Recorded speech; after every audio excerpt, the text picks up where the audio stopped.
AEDO, BPSC का exam, AEDO का exam, अभी इससे ज़्यादा चर्चा किसी का नहीं होगा। AEDO की बात करें, जिनको भी AEDO की तैयारी करनी है, देखो कितना बढ़िया एग्जाम है। 4 महीने में अधिकारी आप बन जाएंगे, यानी एग्जाम इसका 4 महीने में हो जाएगा। अभी एक अफवाह बहुत तेजी से फैल रहा है कि एग्जाम होगा अप्रैल में। इसका एग्जाम अप्रैल में नहीं होगा। क्यों नहीं होगा? क्योंकि अभी बिहार सरकार को शिक्षा अधिकारियों की जरूरत है। आपको पता है भारी संख्या में टीचर्स को इन्होंने अपॉइंट कर लिया है, तो इस तरह के ऑफिसर नहीं है, इनकी संख्या काफी कम है, तो इनको आनन फानन में ये चाहिए।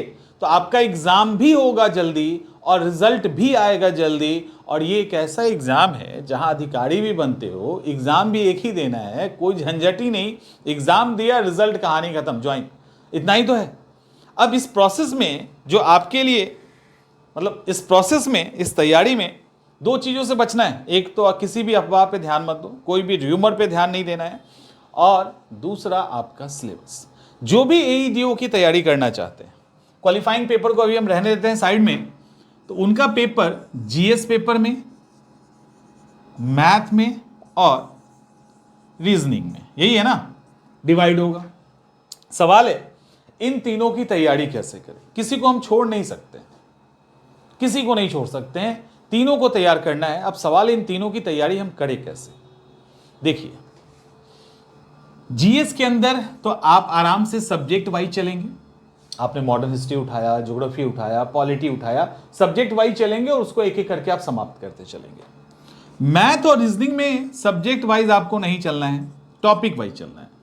देखो, टॉपिक वाइज जब चलोगे ना, तो बेहतर यह है कि मैथ्स के जितने, इन दोनों के जितने टॉपिक हैं उसका लिस्ट तैयार कर लीजिए।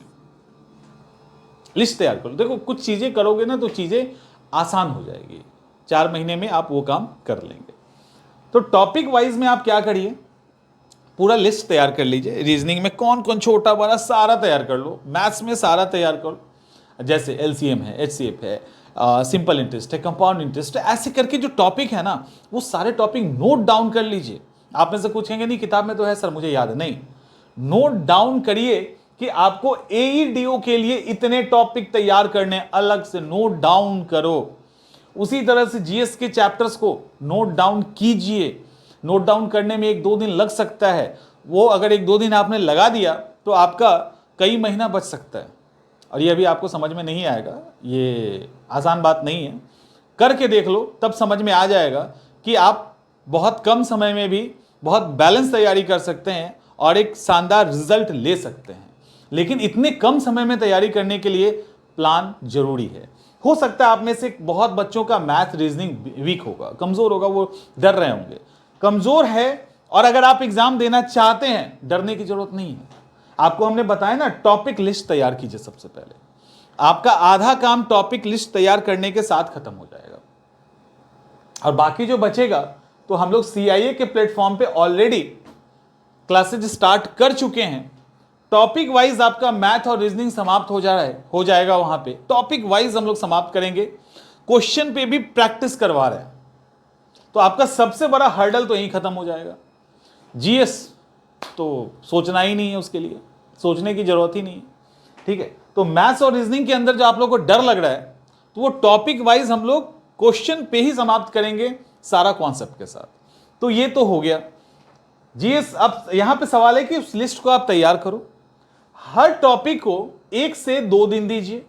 उस टॉपिक से related basic question, practice question और उससे रिलेटेड अलग अलग तरह के एग्जामिनेशन में जो PYQ प्रीवियस ईयर क्वेश्चंस आए हैं, उनको आप एक बार सॉल्व कर लीजिए। टॉपिक वाइज करते चलिए।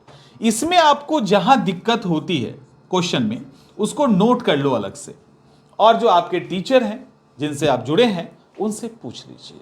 सबसे बेस्ट तरीका यही है, सबसे बेस्ट यही है। उससे क्या होगा, आप कहीं कहीं फंसेंगे, पूछ लोगे, चीजें क्लियर होती चली जाएगी। आपका कॉन्सेप्ट क्लियर होगा, फैक्ट क्लियर होगा, सिस्टमैटिक तरीके से हर रोज आगे बढ़ोगे, और 60 डेज के आसपास आप देखेंगे, अगर ऐसे आप चल रहे हैं तो लगभग टॉपिक आपका समाप्त हो गया। कुछ दिन आपको रिवीजन करने के लिए भी मिल जाएगा, अगर डेली ये काम करेंगे तब। दूसरा जीएस, जीएस में क्या कीजिए, सब्जेक्ट, यहां भी बेहतर है कि यहां पे भी सब्जेक्ट को जो है ना टॉपिक वाइज कर लो तो बेहतर है कि मॉडर्न हिस्ट्री के अंदर कितने चैप्टर्स पढ़ने हैं, हिस्ट्री के अंदर, ज्योग्राफी के अंदर कितना पढ़ना है, पॉलिटी के अंदर कितना, अगर कर लोगे तो ये आपके आगे आने वाले सारे एग्जामिनेशन में काम देगा। किताब के अंदर लिखा रहता है, किताब के अंदर जो सारी चीजें लिखी रहती है वो सारे आपके काम नहीं आने वाली है। आप जो खुद से भी करते हो ना उसका भी बहुत बड़ा रोल होता है, तो आप अगर वो बेहतर है ये कर लीजिए, ये दो काम आप कर लेंगे। अब जीएस के अंदर क्या करना है, जीएस के अंदर कुछ नहीं करना, जो टॉपिक है उसको पढ़िए और उससे रिलेटेड जो पीवाईक्यू, एमसीक्यू ज्यादा मत लगाओ, पीवाईक्यू पहले लगा लो। पीवाईक्यू जब लगा लोगे ना तब एमसीक्यू लगाना। पीवाईक्यू जितने भी हैं उसको कर लीजिए, टॉपिक आगे बढ़ जाइए, फिर पीवाईक्यू कीजिए आगे बढ़िए, फिर पीवाईक्यू कीजिए आगे बढ़िए। इस तरीके से यदि अप्रोच करोगे 60 डेज, 70 डेज, 80 डेज होते होते आपका सारा जीएस का पेपर कंप्लीट हो जाएगा, including current affairs. Current affairs को डेली 10 से 20 मिनट दीजिए, डेली दीजिए, थोड़ा सा पढ़िए, 2-3 पेज पढ़ो बंद करो, 2-3 पेज पढ़ो बंद करो, इतना ही करते चलो बस, इससे आपका काम हो जाएगा। और जितना समय आप पढ़ने के लिए दे रहे हैं उसका अभी बाद में बढ़ जाएगा 1/4 टाइम, यानी 20% टाइम जो है ना वो आप रिवीजन को देंगे, यानी जो पढ़ेंगे उसको आप दोबारा से देखेंगे। इसी स्ट्रैटेजी के साथ आप आगे बढ़िए। एईडीओ का एग्जाम कहीं नहीं जाएगा, 100% आपके पॉकेट में होगा, लेकिन अगर आप चीजों को मुश्किल बनाओगे तो ये आपके लिए दिक्कत है। तो चीजों को मुश्किल नहीं बनाइए, चीजों को आसान रहने दीजिए, एग्जाम इजी हो जाएगा और एग्जाम निकाल लोगे। दिक्कत है सीआईए के प्लेटफॉर्म पे सारी क्लासेस अवेलेबल है, आप हमारे साथ आराम से जुड़ सकते हैं। मिलते हैं नेक्स्ट सेशन में।